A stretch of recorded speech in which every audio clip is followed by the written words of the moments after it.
amigo que seguro que estaría aquí, se fue demasiado pronto. Para mí es el mejor fotógrafo que hay en este país, hombre y mujer, o sea, un fotógrafo fantástico, y además yo creo que es una gran pérdida para Madrid, porque era el gran fotógrafo de la ciudad de Madrid, ¿no?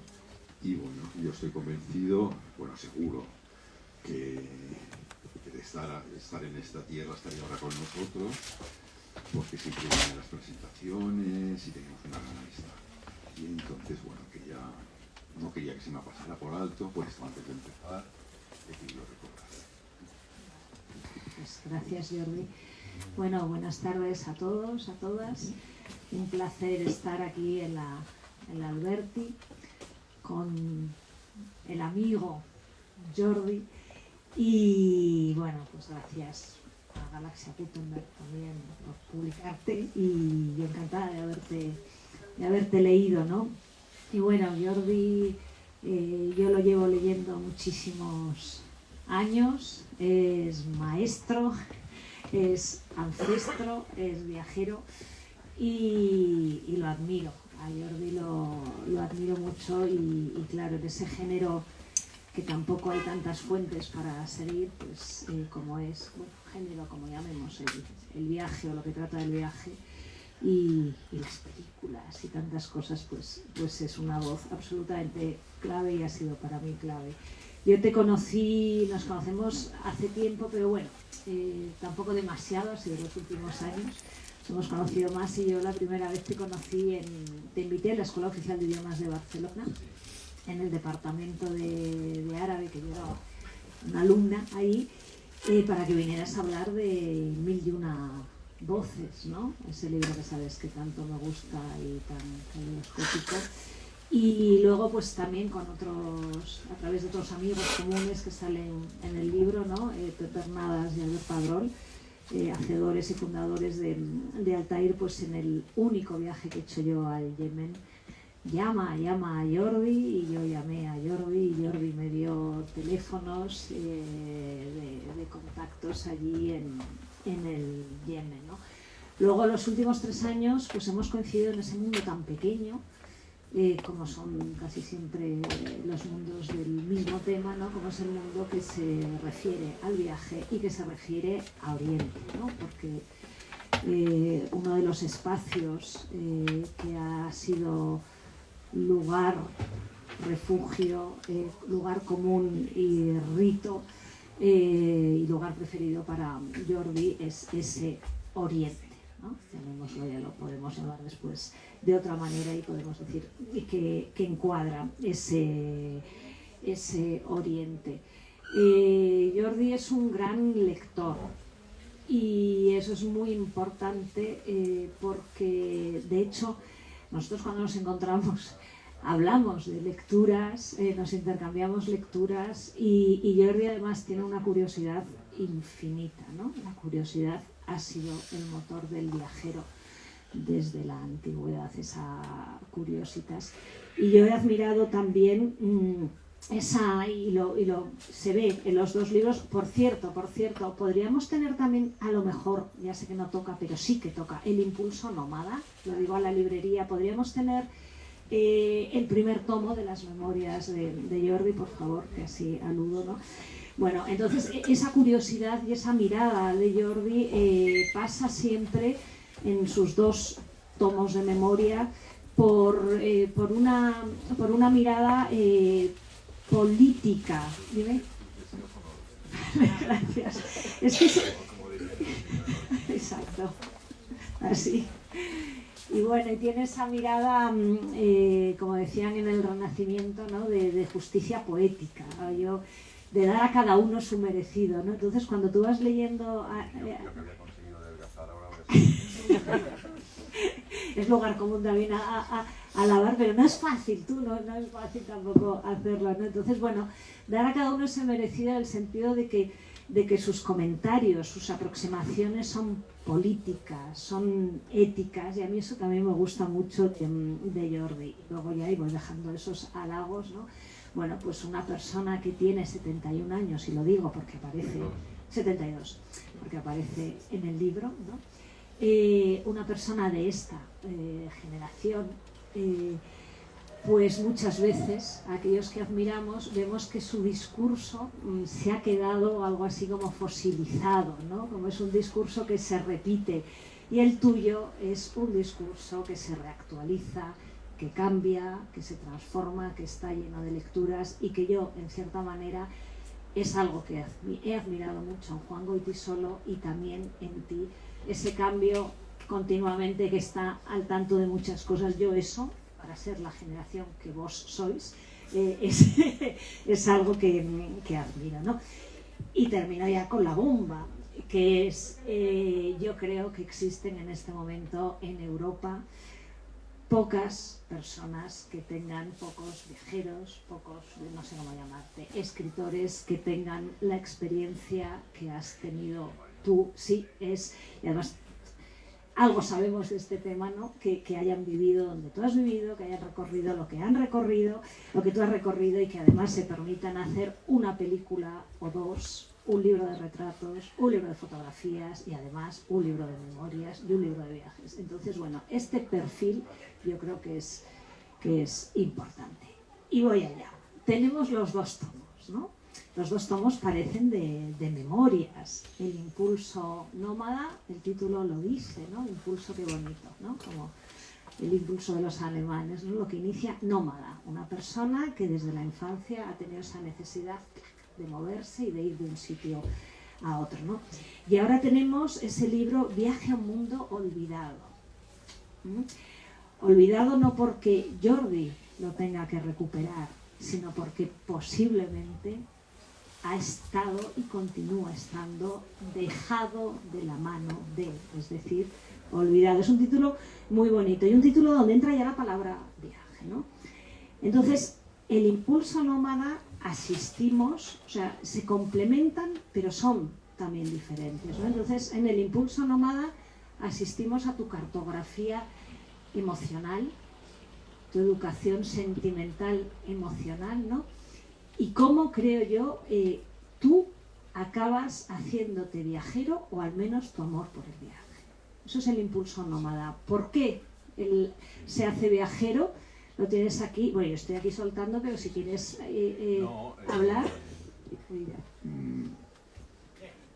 Bueno, el impulso nómada para mí es una especie de novela, porque yo soy protagonista, pero es una biografía, pero me gusta considerarlo como una novela de aprendizaje, ¿no? Y entonces es un chico, un niño, que se intenta abrirse paso en un periodo muy gris, muy antipático, como es la España de los años 50, ¿no?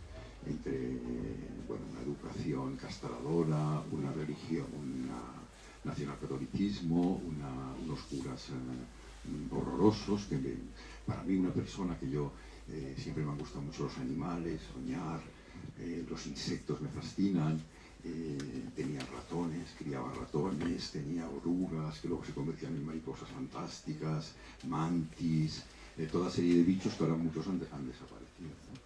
Y entonces yo, que me había criado en este mundo como panteísta, diríamos, pues de repente me encuentro con unos señores con unas sotanas de negro, tocones, llenos de caspa, con perdón oliendo a semen añejo, casi.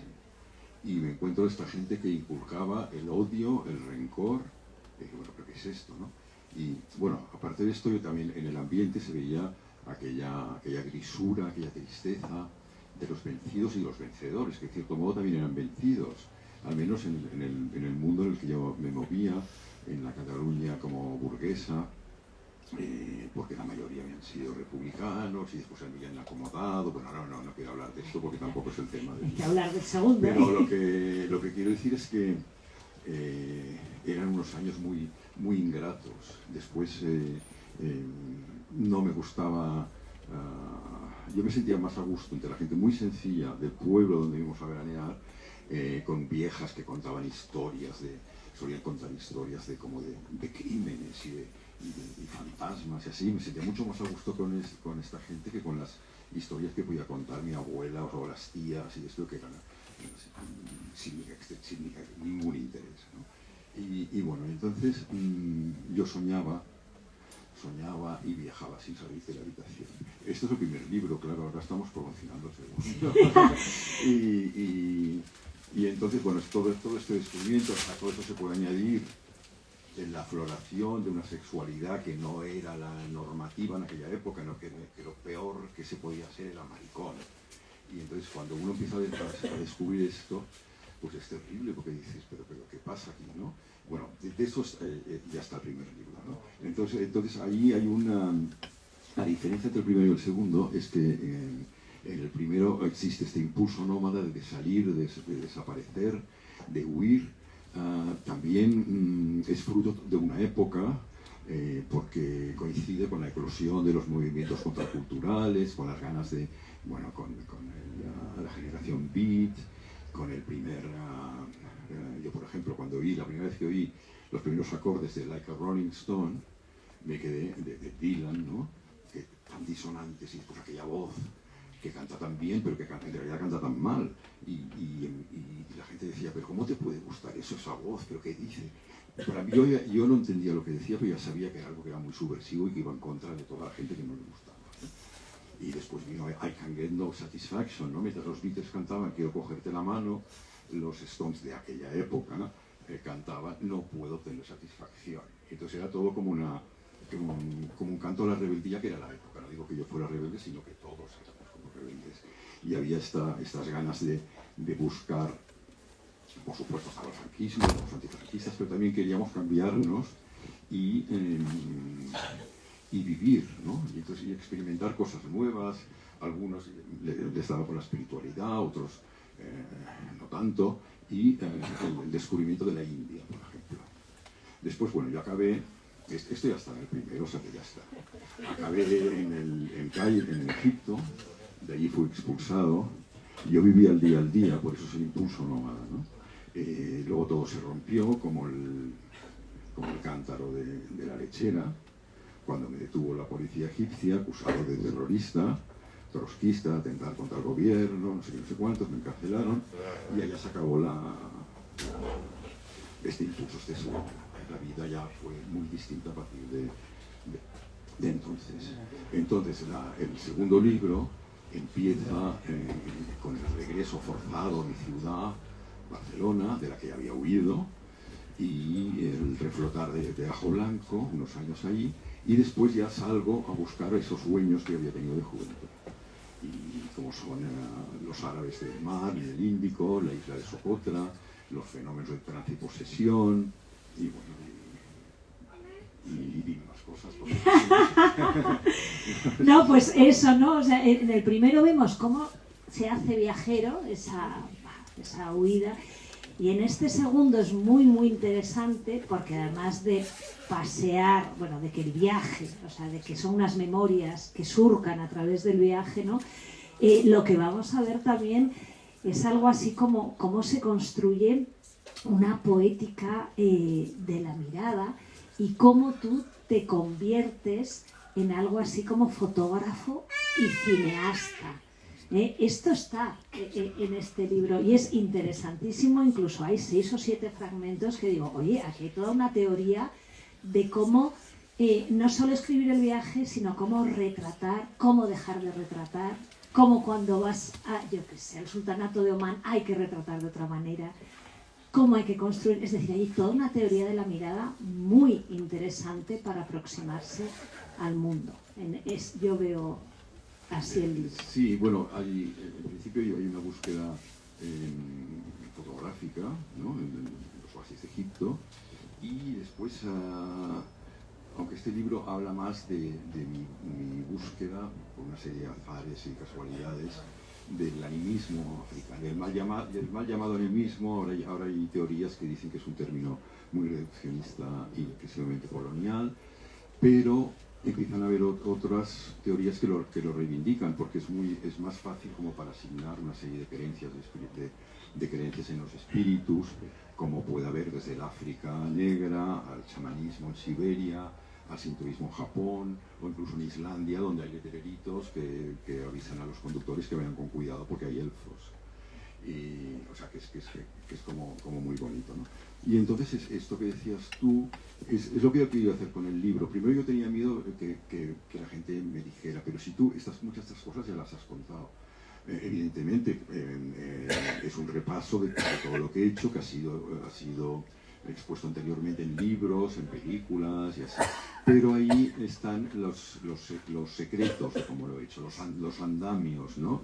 La intríngulis, lo que yo pensaba, las razones, las reflexiones, qué sentía yo, por qué lo hacía. Y todo esto le da un nuevo vigor, ¿no? a todas estas historias. Y yo creo que sí, que tienes razón en lo que dices, porque yo tengo a mí me llaman viajero, yo no soy viajero, yo tengo 3 o 4 trabajos, 3 o 4 polos en los que me he focalizado, ¿no? Que es, bueno, los oasis de Egipto, el Índico con la aventura de los marineros árabes que seguían unas rutas desde las épocas de Simbad, la isla misteriosa, isla de Socotra, no tenía que decir misteriosa porque esto es de mal escritor, porque no, es una redundancia, Socotra ya es misteriosa, por lo tanto no se le puede decir ni misteriosa ni remota porque la palabra ya lo dice, ¿no? ¿Y qué más? Y los sacerdotes, las sacerdotisas africanas con sus ritos de posesión y de trance y todo eso. Eso han sido mis puntales y ahí he vuelto una y otra vez y he dedicado años a esto. Y mi enfoque no ha sido el de viajar y de escribir, mira qué pasa por aquí, por allá, no, he tenido un enfoque antropológico. O sea, me ha interesado, bueno, llegar al fondo de la cuestión, saber por qué hacen eso, estudiarlo, incluso luego por mi cuenta. Es como si hubiera hecho un máster sobre los marineros árabes y todo eso. Lo que pasa es que esto es como la arcilla con la que luego monté otra cosa. O sea, no pretendo hacer un estudio académico ni mucho menos. Pero con esto he modelado y he escrito libros, he hecho fotografías y años después he regresado para hacer películas. Más que documentales, prefiero llamarles películas, porque no documentan evidentemente, pero hay como una poética ahí, como un intento de reelaborar el lenguaje, como también hago en los libros, ¿no? Bueno o malo, pero el intento literario ahí está, ¿no? Y entonces, claro, El Impulso Nómada es un libro que es como muy emotivo y el otro es más de unas descripciones de un proceso creativo y es un poco distinto. Yo tenía un poco, claro, sigue siendo memorias, ¿no? Y el otro también, pero llamarle segunda parte quizás es hacer un flaco favor, porque yo creo en estos momentos me parece que me gusta más el segundo que el primero. Y tengo el síndrome eso de que las segundas partes nunca fueron buenas, y por eso me da un poco de miedo, pero ya se me ha ido este miedo. Vale. Yo voy pensando, digo, ¿qué será la tercera? Yo ya me imagino qué será, ¿no? Porque voy viendo realmente con tanta representación cultural diferente, tanta vuelta al mismo tema, aunque tratado de diferente forma, tanto cambio de color, blanco y negro, lo que yo voy viendo que va apareciendo es un escritor. Todo, puedes decir todo. Bueno, la tercera entrega, que será distinta, porque además la dividiré como en partes. Y he empezado de una manera, pero ahora ya empieza de otra. Que es que regresaba de Japón, tus cuadernos, porque Patricia no lo he dicho, porque empezaba a hablar, hombre, que tengo que decir, que para mí es fantástico estar con Patricia, que es una enormísima, no sé si se puede decir eso, escritora, Cuadernos de Japón es fantástico, su última novela, la que la acabo de empezar, y me está gustando mucho.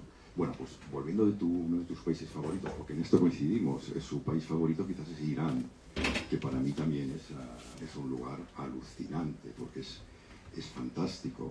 Y cuando yo digo que cuando hice el viaje a la India, lo que me gustó es Irán, la gente, ay, pero el Islam, bueno, el Islam a mí me interesa, no como religión, sino como cultura, pero es que a Irán es mucho antes del Islam. Y por ejemplo, la Alhambra de Granada nos explica sin Persia, pero no es el jardín árabe solamente, sino que es el jardín zoroástrico, ¿no? Y bueno, ya me he perdido totalmente porque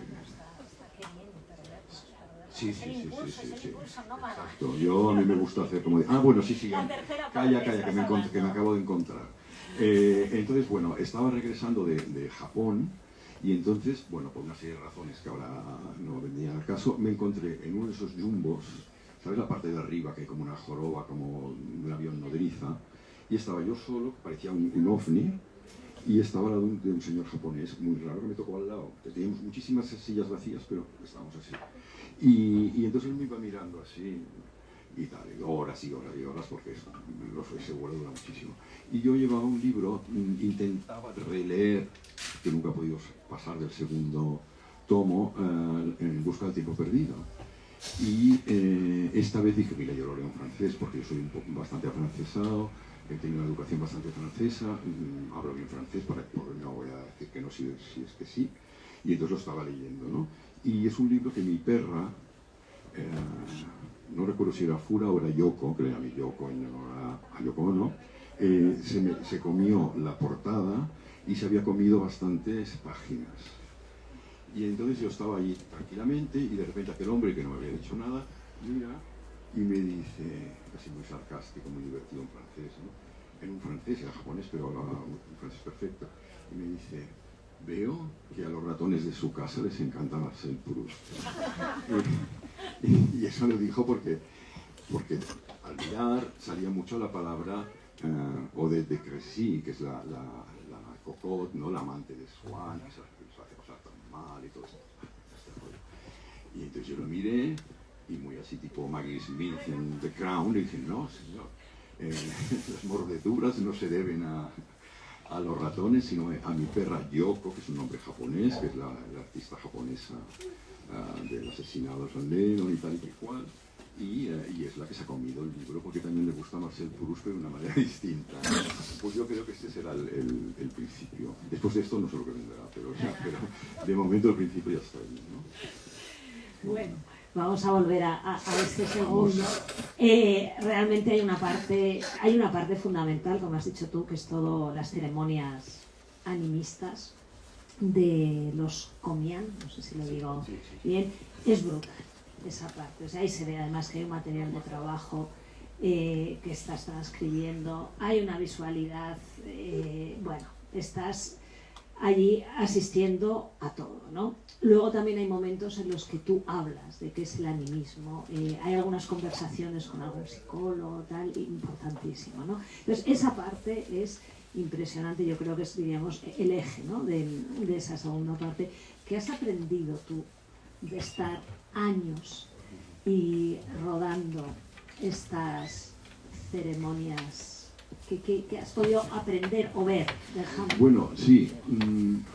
A mí me ocurre a veces con todo esto que yo lo de cosas que he vivido, que las he trabajado, que he estado ahí. Y después ha pasado mucho tiempo, me he metido en otras historias y de repente cuando las trabajo, digo, oh, hostia, digo, ¿y esto qué es? ¿No? Porque me sorprenden y esto me gusta mucho porque me hacen volver a tener curiosidad por algo que ya ha sido hecho, ¿no? Y la curiosidad es lo que nos da las ganas de vivir y nos hace sentir jóvenes por dentro, en mi caso.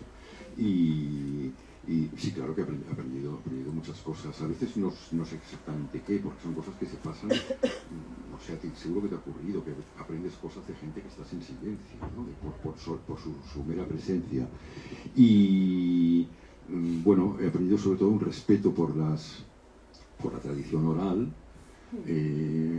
muchas veces por lo que no se dice, y también reviví esta especie de panteísmo del que hablaba, del contacto con los pequeños seres, con las mantis religiosas, con los bichos palo que me fascinaban, con las libélulas, esa sensación en el bosque.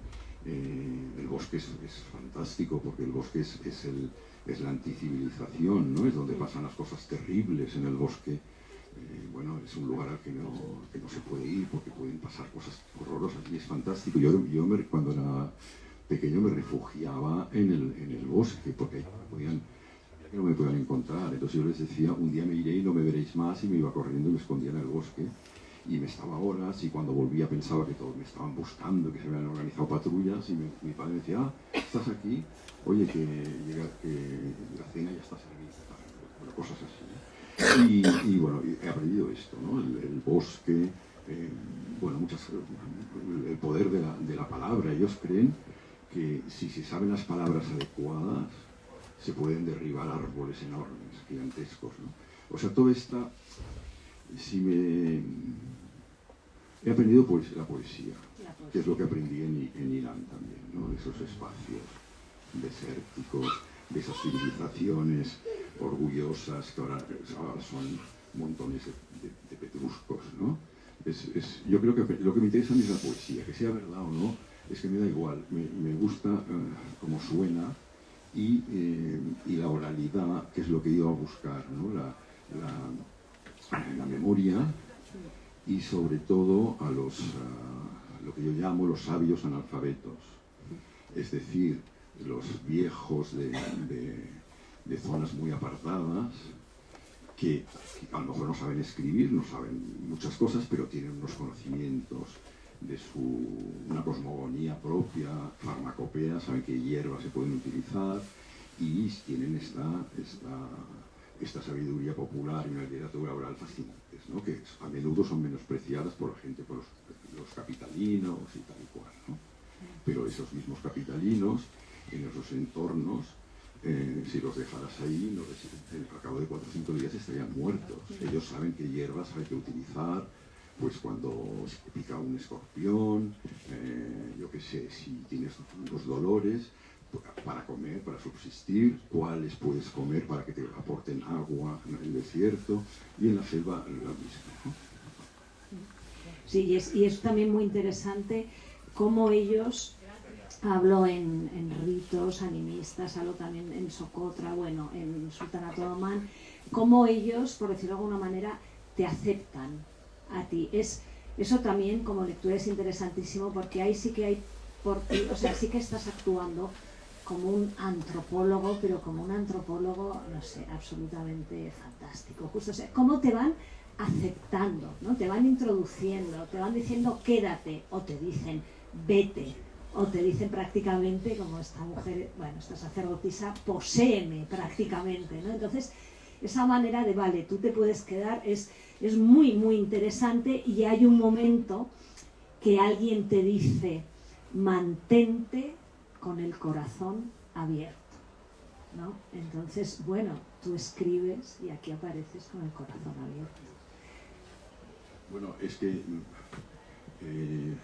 primero yo creo que para que suceda algo hay que dar tiempo al tiempo y esperar que suceda algo. La gente a veces piensa que yo estoy paralítico y Indiana Jones con fenómenos de posesión y creo que no sé qué. No saben las horas que me he pasado, las horas y días en pensión, muchas terribles, de pulgas y no sé qué, esperando algo, alguien que me contactara, alguien que me prometió, que me presentara, que me introduciría en no sé qué y qué tal. O sea, hay horas, días, meses muertos, ¿no? Pero luego hay momentos evidentemente muy intensos, pero hay que dejar siempre, claro, hay que ir con todo el tiempo del mundo. Yo sé que todo el mundo no puede hacer eso, hay que ser un poco especial, hay que también pues, tener los medios para poderlo hacer, etcétera, ya sea la ayuda del Sultanato de Omán o de un instituto antropológico de Granada con el que empecé a hacer las cosas en Costa de Marfil o lo que fuere, ¿no? Entonces hay que dar ese tiempo al tiempo. Y mi método es un poco interesado porque es el del antropólogo que busca el informante.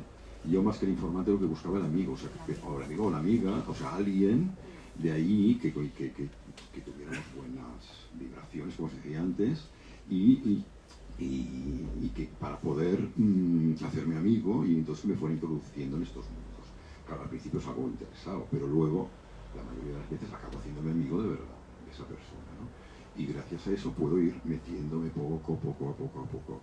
Y en el caso de las almas, de las prácticas estas de trance y posesión, hay que pasar por todo un protocolo. Es decir, cuando por una serie de casualidades fui a parar al santuario de la gran sacerdotisa Ayua, esta con la que tuvimos una especie de empatía mutua, pues cuando llegué ahí, es que no me hacían ni caso. Yo estaba con un amigo de allá, Yodoulei, un marfileño, y iba pasando las horas del día y no sabíamos si nos podíamos quedar en el santuario, y si no nos podíamos quedar no sabíamos qué hacer, porque estábamos en medio como de una selva, ¿no? Y así. Y entonces de pronto se oye un grito, sale ella de la casa de los fetiches en estado de trance, toda pinta rajada con caolín blanco, se va corriendo a un estanque y era poseída por Mami Wata, que es la diosa del agua. Y entonces, una vez pasado todo un ritual, que ahora no quiero hacer spoiler, pues ella se levanta y me dice ¿qué hace este Bruni, que es el blanco? ¿Qué hace este blanco aquí? Y entonces yo le conté, nunca a ella, porque no puedes hablar con los espíritus, como no puedes hablar con los grandes reyes de África directamente, sino tienes que hacerlo a través de un oficiante. Yo le conté al oficiante, pues que a diferencia de lo que habían pensado los misioneros, o incluso ahora los intelectuales de la propia África, de la ciudad, yo no creía que ellas trataran con el diablo, como se está diciendo, ni que fueran charlatanerías o supercherías, sino que era ellas eran depositarias de una cultura oral, estaban como en la cúspide de sus comunidades, conocían la farmacopea, vamos, que era una pena que lo que se hacía en ese santuario, los conocimientos que se transmitían, que fueran torpedeados por el cristianismo, por el islam y ahora por los intelectuales de Abidjan, en el caso de Costa de Marfil.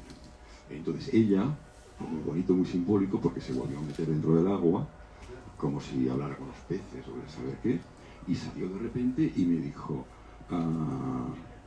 en nombre yo, Mami Wata, la diosa del agua, en nombre de los espíritus del agua, te doy la bienvenida y te doy permiso para que fotografíes y estés en todas mis ceremonias. Dice, pero en cambio no puedo hablar por los espíritus de la tierra, del bosque, porque son sucios, les gustan los sacrificios, la sangre, y yo no soporto eso. A mí lo que me gusta son los perfumes y el incienso, y en todas mis ceremonias exijo que se haga eso, ¿no? Y entonces, bueno, eso, dicho esto, empezó a hacer unos maullidos, que es la manera fundamental, como unos maullidos muy curiosos, y luego imitan mucho las aves también, como aves, ¿no? Y entonces ella vino corriendo hacia mí y se tiró de espaldas, yo la cogí, y entonces me dijeron lo que tenía que hacer, que era coger los brazos y alzarlos 3 veces, y luego darle a beber como un agua que había allí, con perfumada, con no sé qué. Entonces ella perdió el trance. Y entonces su oficiante me dijo que no solo me había dado la bienvenida, sino que era muy querido por esta diosa, porque me había elegido para ayudarla a salir del trance y que volviera al agua, ¿no? Y entonces, bueno, ahora luego ocurre una anécdota para que veas que esto es todo muy espiritual y así. Luego tiene su lado también como muy divertido, porque el oficiante me dijo, mira, para la próxima ceremonia a Mami Wata le gusta mucho un perfume que se llama Jamais de la Vie, que era un perfume que vendían malísimo, que vendían los franceses, un olor así como, bueno. Y dice, y además ahora está en spray y le gusta mucho en spray. Dije, vale, ya lo tendré en cuenta para nuevas ceremonias, ¿no? Y bueno, luego vieron otros sacrificios, luego ya fuimos al bosque, pero esto ya es otro rollo, ya más ya está en el libro, ¿no? Bueno, pues esto que está contando, resulta que además lo podemos ver a través de sus fotografías. Ha incluido aquí, hay un par de fotografías, además una que se mueve de la sacerdotisa y otra con esos ojos perdidos. Bueno, en fin, lo podemos ver en fotografías, pero también lo podemos ver en una película, ¿no? O sea, que no se lo está inventando. Entonces, eso es también una cosa, diríamos, bastante singular, que podamos acercarnos a diferentes fuentes para creernos que eso existe. No sé cómo vamos de hora, yo puedo seguir, él puede seguir, pero no sé si hay intervenciones. Bueno, hay un poquitín, hay un poco más, y luego os paso la palabra. Bueno, es curioso cómo al final del libro, cuando poco a poco empiezas a hablar más de lo que es el viaje, él no se considera viajero, él no se considera aventurero, ¿no? Pero empieza a hacer unas reflexiones sobre el viaje. y el viaje contemporáneo muy interesantes. Cuando queremos saber teorizar sobre el viaje, lo que hay que hacer es coger un libro y ver qué dice él, en este caso, antropólogo, sobre el viaje, ¿no? Y cuando comienzas a decir unas cosas muy interesantes, y sobre la memoria, y sobre el olvido, y sobre volver a los lugares y tal, de pronto, bueno, no es de pronto, pero habla de su madre, ¿no? En ese momento que hablas del viaje, entonces hablas de los últimos días, los últimos momentos de tu madre, ¿no? Pero para hablar de su madre, en vez de hablar pues en estilo indirecto, ¿no? Como voy a contar, como está contando todo, coge o dice que coge su diario y dice, y yo escribí esto sobre mi madre, ¿no? Como con una especie de pudor, ¿no? De decir, voy a decirles lo que escribo, ¿no? Pero es mi diario, como si no quisieras casi opinar sobre ese final que vuelve a la memoria y que es muy impresionante. No hablaremos de nada más porque está escrito, ¿no? Pero ese momento que se unen las dos cosas, yo viajo y esto fue mi madre y le pasó al final de mi madre, ¿no? Pero es un libro que hablas de la muerte. Sí. Es un libro que nombras y hablas de tu propia muerte. Sí, porque yo ¿cómo se llama? Hay un tema de Dylan que me gusta mucho, que dice...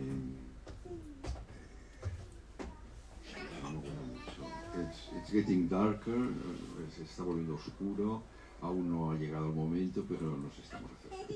Entonces, claro, es algo de que desde que nacemos tenemos esta espada pendiente, no hay que aceptarla, hay que ser más budista con esto, o sea, vamos a desaparecer y ya está. Y entonces quise contar esto quise contar lo de mi madre porque fue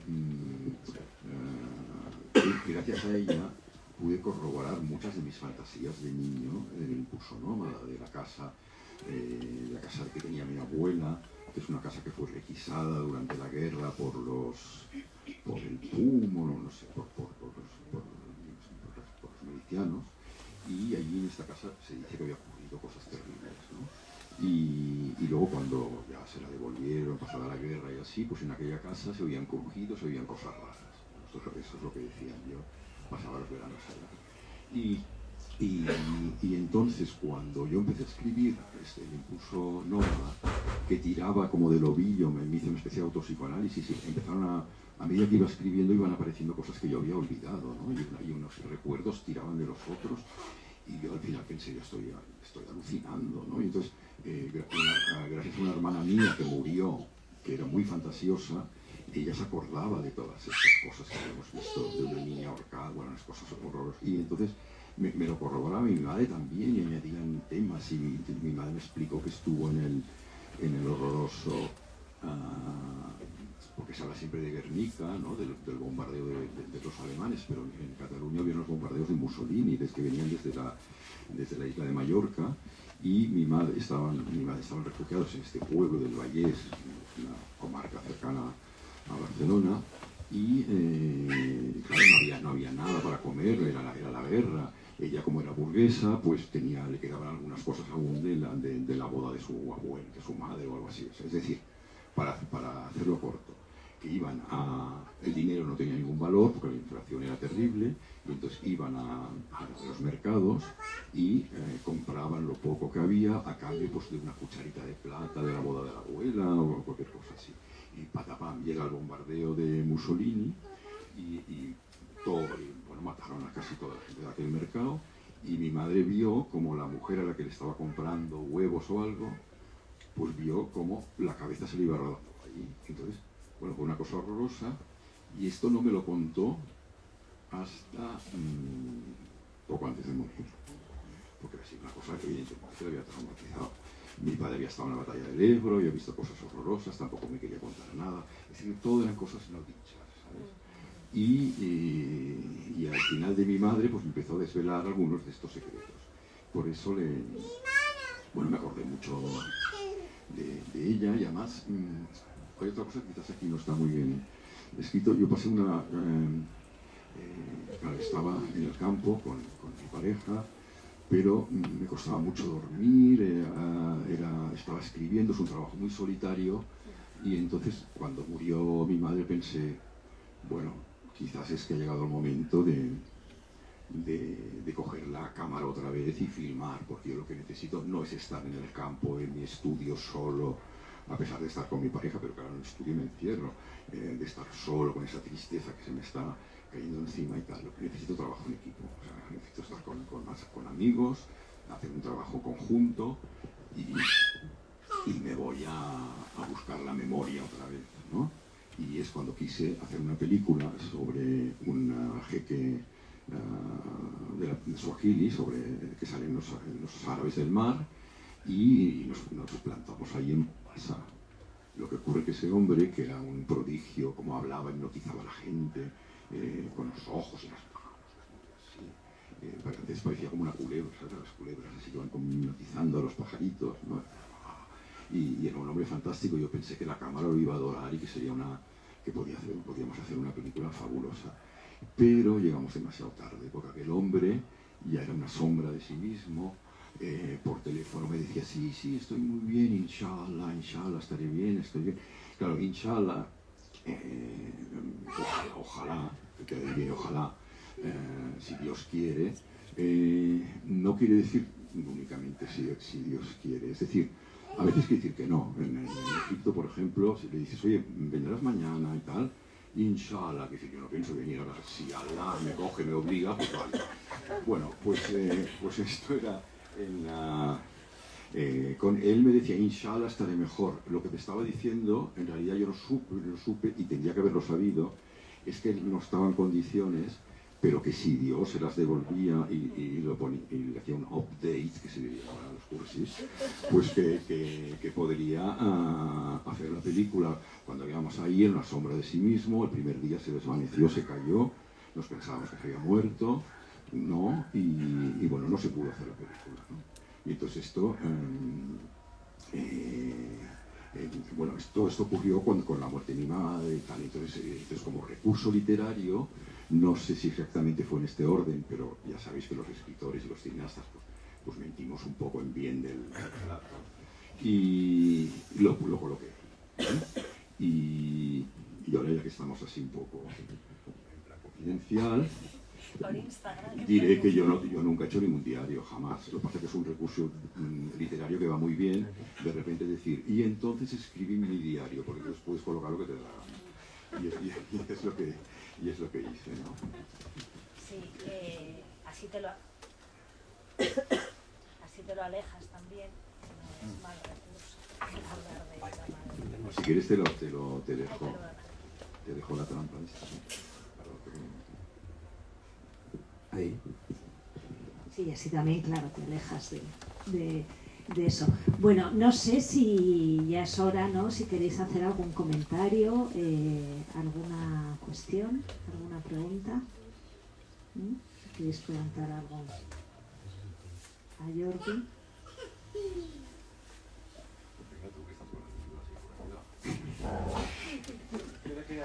Sí, claro que sí. ¿Ha tenido la experiencia de la ayahuasca? No.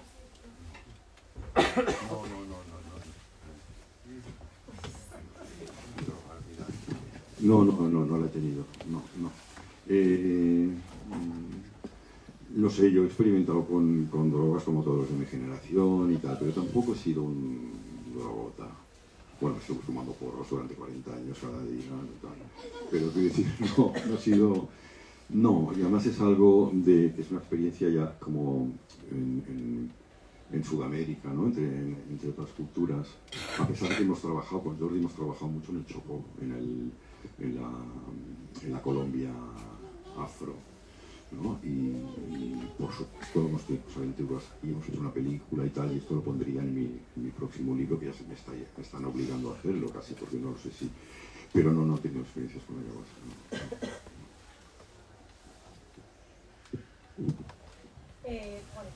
Aún no me falta. Al principio de vuestra conversación, que me ha encantado, decíais que os gusta mucho leer a los dos y que muchas veces cuando os encontráis pues os intercambiáis libros y tal. Me gustaría que nos dijeras, no sé, alguno de tus libros, no te voy a pedir el favorito de tus libros de viaje, que no sabemos que has escrito tú, que son maravillosos, pero ajenos, ¿vale? ¿Cuál sería? Uno de los que más Hoy he escrito una te hayan cosa, marcado, sí, ¿no? hoy he escrito una cosa en Facebook Ujú. que ponía un poco pretenciosa, Safo, Homero, Sí. Safo, Gilgamesh, Homero, no hace falta nada más, ¿no? No sé si está aquí. Pero mira la cita. Ah, ¿cuál? La segunda. La segunda a lo mejor, bueno, se me ocurre. La primera está en mallorquín, sí, Ves per Ramon y Meravella't, sal al mundo y maravíllate, que es de Ramón Llull, ¿no? Y la segunda, uno cree que va a hacer un viaje, pero enseguida es el viaje el que lo hace a él, que es de Nicolas Bouvier, el gran viajero suizo, que hizo aquel viaje tan increíble en coche hasta la India, ¿no? Y bueno, y que es maravilloso y que me recuerda, aunque no tiene un viaje que había hecho unos años antes, esa escritora fabulosa, que siempre pronuncio mal el nombre, Annemarie Schwarzenbach, no sé qué, que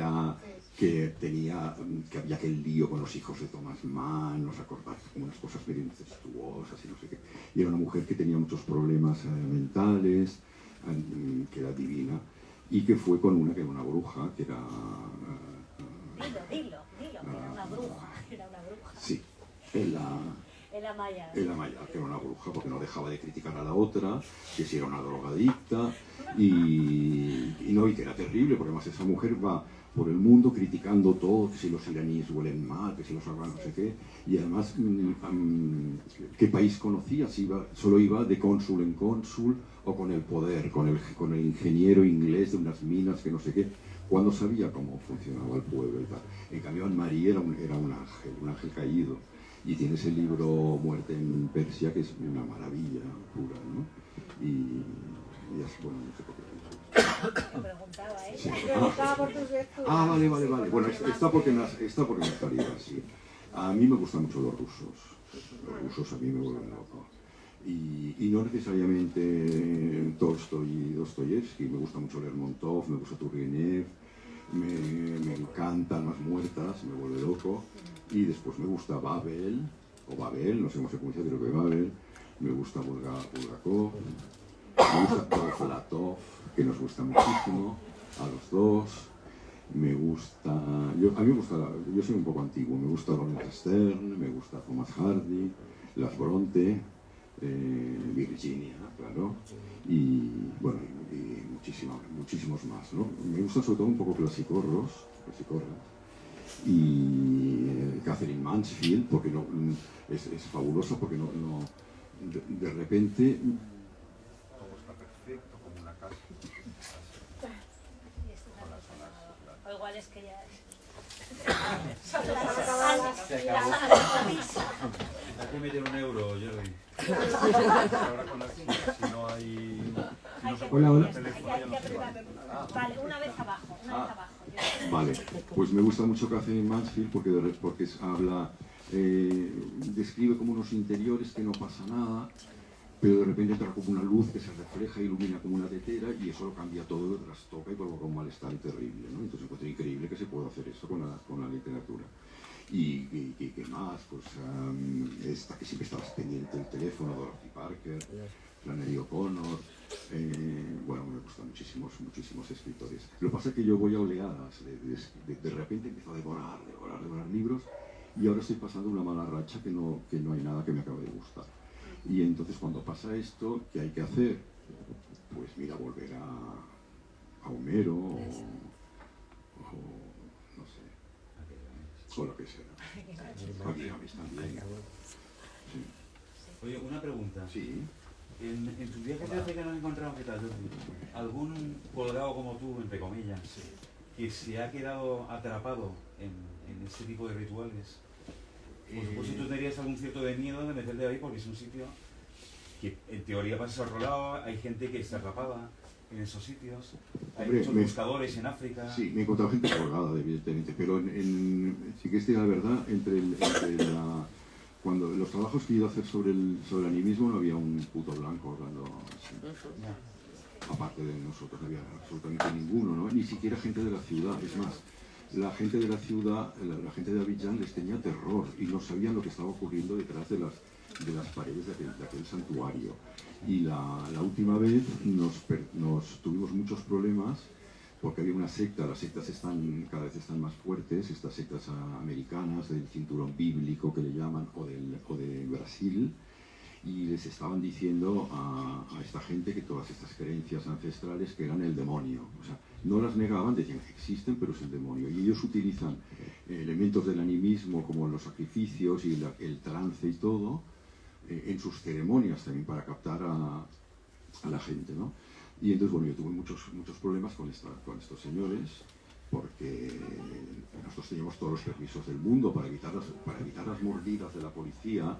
Pues teníamos cartas del Ministerio de Información de Costa de Marfil, de la Embajada Española, de la no sé qué, por si la policía venía, por esto los asustaba, ¿no? Y entonces, gracias a esto, fui a hablar con la policía de allá y conseguí que al menos durante nuestras grabaciones dejaran de emitir con unos altavoces terribles unos cantos cristianos para acallar los cantos animistas, ¿no? Y bueno, el ataque es exterior, no es interior. Sí, sí. Vale. Y gente colgada, pues sí que he encontrado, pero nunca me interesaba mucho la gente colgada. No sé. No, igual alguna historia de alguien que sí. fue antes que tú. Sí. ¿Estuvo arrogado algún tipo de leyenda de... Supongo que sí, pero ahora tenía que pensar en este momento.